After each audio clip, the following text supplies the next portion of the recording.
Alloh taolo Qur'oni Karimda hammamizga buyurib, Alloh taolo kalomi sharifga hammamizga amr qilib, hafizu alas salovat was salatil wusta va qumu lillahi qonitin. Ey mu'minlar, ey musulmonlar, baxtiyor bo'laman desangiz, barcha namoz, ayniqsa o'rta namozini o'z vaqtida o'qing. Alloh uchun bo'yin egib turing. Hafizu degani saqlang, yodlang, esingizdan chiqarmang. Alas salovat, barcha namozlarga, vas salatil wusta, o'rta namozni qattiq tuting. Alloh taolo bu yerga o'rta namoz qaysi namoz ekanligini aytmadi. Ba'zi olimlar tafsir kitoblarini varaqlasak, bomdod namozi deydilar. Ba'zilar peshin, ba'zilar asr va hokazo. Aksarlari asr namozi deganlar. Lekin hech birlari asr namozi shu namoz, usto shuni o'qisang bo'ldi deganlari yo'q. Hafizu alas salovat, barcha namozlarga muhofaza qilib qattiq bo'ling. Usto namozini ham o'qing. Xo'p, o'qiyapmiz, yaxshi. Sharoit bo'lmadi. Fa in khiftum farijalan aw rukbana fa iza amintum fazkurulloha kama allamakum ma lam takunu ta'lamun. Xavf xatar ro'y bersa, ya'ni bu yerga urush bo'lsa, namoz o'qishni imkoni bo'lmasa, xavf xatar bo'ldi, nima qilinglar? Piyodami, ulovdami namoz o'qiyvering. Namozi xavf. Ey, namozi xavfning o'zi jangdagi bir katta strategiya. Xavf tug'ildi, dushman kelyapti, nayza kelyapti, o'q kelyapti, namozni o'qing. Farijalan aw rukbana, piyoda bo'lsangiz o'z holingizda, ulovli bo'lsangiz o'z holingizda. Bir rakatni imom bilan o'qiysiz, keyin birinchi rakat o'qiganlar orqaga qaytadi, orqadagilar bor. Allohu akbar. Fa iza amintum, agar amin bo'ldi, urush xavfi ketdi, sizlarga ibodat qilishni qanday o'rgatgan bo'lsam, shunday ibodatni qiling deb Alloh taolo marhamat qilib aytayapti. Payg'ambar alayhisalom namoz vaqt bo'lmaydi dedilar. Salli qoiman fa in lam yastati fa qoidan fa in lam tastati fa alal jam. Tik turib namoz o'qigin. Uddasidan chiqmaysanmi? Qurbing yetmaydimi? O'tirgin. Unga ham imkoning yo'qmi? Yon boshlagin. To hushing o'zingda 5 vaqt namozni o'qiysan.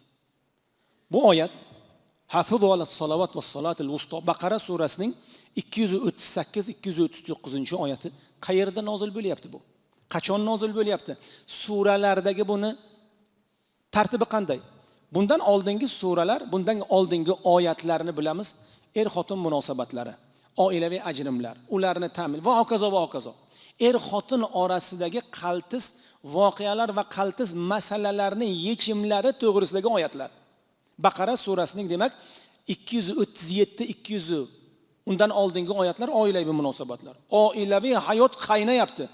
Er-xotinlar orasida jang avjiga chiqqan. Alloh taolo shu holatda 237-oyatda masalani, vaziyatni, voqeani to'xtatdi. Hafizu alas salovat dedi. Namozni o'qing dedi. Bilib qo'ying, bu dunyo sizlarni aldab qo'ymasin. Oilaviy munosabatlar, boshqa munosabatlar sizlarni aldab qo'ymasin. Haq do'st Alloh ekanligini unutmang. Oilada ajrashasizmi? Yarashasizmi? Bilib qo'ying, sizga eng sadoqatli haq do'st Alloh. Allohni esdan chiqarmang. Farzand, bola, chaqam qilaman deb namozni qoldirmang. Allohni eslang. Allohni izni bilan namoz o'qing. Haq do'st yo Alloh ekanligini unutmang. Ni'mal mavla va ni'man nasir.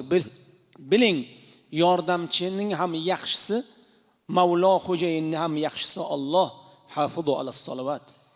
Ey biling, jang bo'lyapti. Bu jang maydonini aytayapti. Ammo oilada ham shu vaziyat bo'layotgan, bu jang vaziyati endi.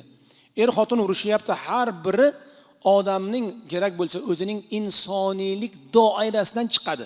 Jahlu g'azab, janjal, to'palan. Ey kelin, ey kuyov, ey ikki tarafdan kelgan odamlar, to'xtatinglar. Namozni o'qinglar. Jang bo'lyapti, mojaro bo'lyapti. Er-xotin orasida nima bo'lyapti? Kelishmovchiliklar va hokazolar bo'lyapti. Birdaniga azon yangradi. Allohu akbar deyildi. Vaziyat shunday to'xtadi. Kelindi masjidga, tahorat olindi, 2 rakat namoz o'qildi, farz ado etildi. Qaytib bu xonadonga borildi. O'ylaysizmi o'sha jang davom etadi deb? davom etmaydi aslo. Qo'yinglar shu ishni. Shu namozga borib keldik. Domla bir duo qildilar. Hamma odam duo qildi. Shu bilan tinchiydi. Oilaviy munosabatlar ham taranglashsa, katta bir jangning kichkina ko'rinishi shu holatda ham hofizu ala salovat deyapti Alloh taolo. Alloh taolo bunga ham vaqumu lillahi qanitin. Alloh taologa xushu bilan turing, xudu bilan turing. Alloh taoloni eslang. Qonitning ma'nosi xotirjam, serviqor. Alloh taoloni istab turing.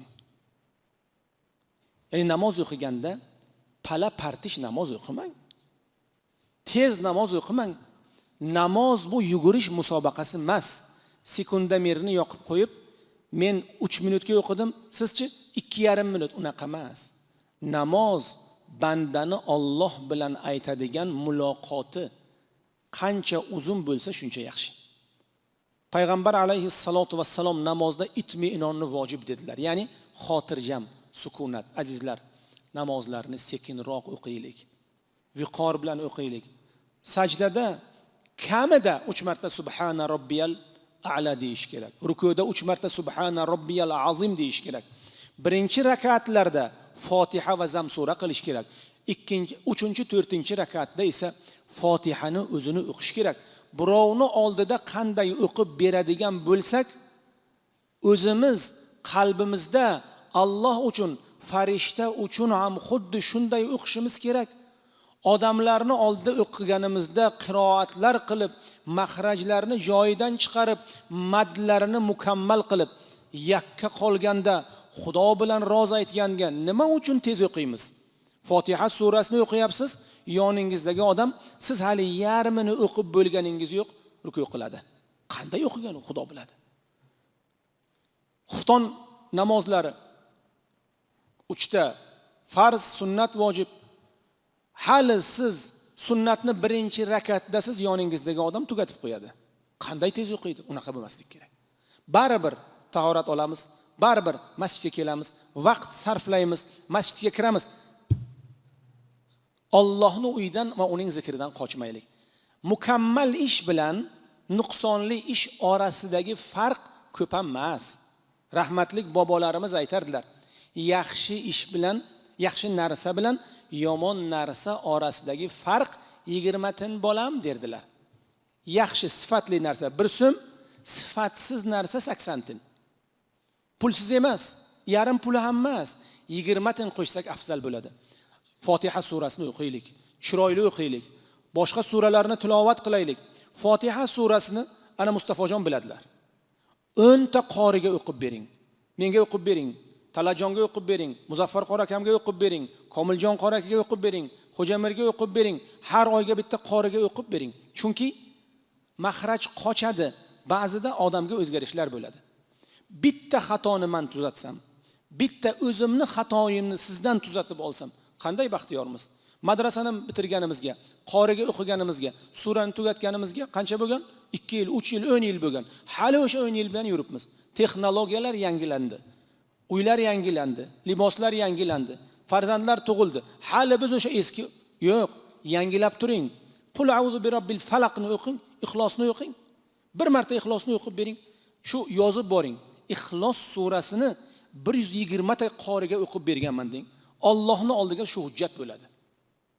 Uyalaman, qolur yaxshi, uyalg'ondan uyalg'on. Jannatda uy olish bu uyalgandan yaxshiroq. Fotiha surasini qaysi qorida o'qib berganmiz? Savol. Shu Alham surasini bironta bir qoriga o'qib berganmizmi, yo'qmi? O'qib bergansiz. Qachon? Qachon, necha yil bo'ldi? Miloddan avval. Hammamiz o'z ustimizdan bir kulib oldik. Hammamiz qilgan kamchiliklarimizni bir iqror qildik. Shugun borib Fotiha bilan ixlosni biladigan odamdan o'qib bering. O'zbekiston musulmonlar idorasining Muslim.uz degan portali bor. Haftaga 2 marta O'zbekistonning eng katta qorilari, eng katta 4 ta qorisi o'sha Muslim.uz portalida Qur'onni onlayn tajvidini dars beradi. Kim o'sha onlayn tajvidni quloq soladi? Muslim.uz portalida onlayn Qur'on saboqlari bor. O'zbekistonning eng katta qorilari, Jahongir qori Ne'matov, yana bir Jahongir qori borlar, oliy madrasani prorektori. Shular o'qib beradilar, onlayn o'qib beradilar. Bepul, behimmat, betakalluf o'qib beradilar. Qani? Va fi zalika falyatanafasil mutanafisun. Mana shunga inshaalloh hammamiz urinishligimiz kerak. Alloh taolo demak Baqara surasini 238-239 oyatlarini hafizu ala salavat va salatil wusta dedi va qumu lillahi qanitin. Alloh uchun sukunat viqorli bo'linglar, Xudodan qo'rqinglar, haq do'st bilan bog'laninglar, ni'mal mavla va ni'man nasir deb bizlarni oxiratga etdi. Undan keyingi 240-oyatda Alloh nima deydi? Vallazina yutawaffawna minkum wa yadhuruna azwajan wasiyatan li azwajihim mata'an ila al-hawli ghayri ikhraj. Yana oilaviy munosabatlar to'g'risidagi oyatlar davom etadi. Iqtisodiy munosabatlar.